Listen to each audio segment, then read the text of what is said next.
In a new attempt to enact the Brexit divorce deal, Prime Minister Theresa May is now preparing an all-new bold offer in her attempt to get the Brexit bill through Parliament. This is Prime Minister May's last attempt to deliver the Brexit deal before she leaves office.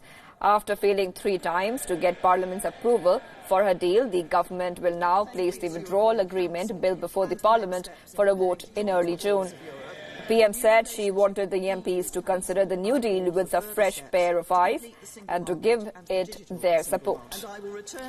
The ministers will begin discussions on Monday on a package of measures to be included in the forthcoming withdrawal agreement.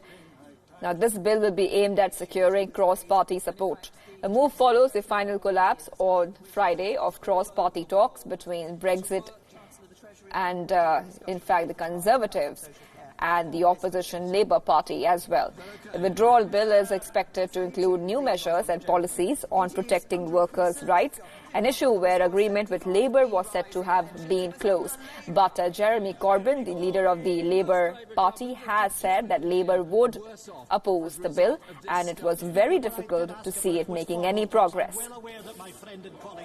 May is expected to, in fact, set out details of her proposals in a major speech before the end of the month, but after her 3 unsuccessful attempts, many Tory MPs are sceptical about the new one, saying that it would fare no better than the others.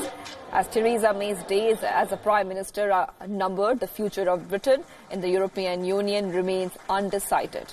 The current date to leave the EU is 31st October, nearly 3 years after the UK voted 52% to 48% in a referendum to leave the EU.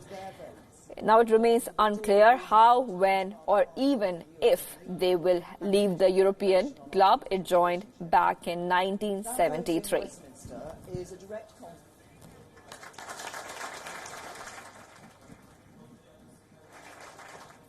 In some tragic news, at least 17 people were injured after an explosion targeted a tourist bus. It was right next to the pyramids of Giza, near the Grand Egyptian Museum, close to capital Cairo. Several South African tourists are said to be among those injured. A private car traveling right behind the bus was also damaged. According to local media reports, 25 South African tourists were on board. 7 South African tourists and 10 Egyptian civilians were injured. Images taken after the police cordoned off the spot show a vehicle with shattered windows.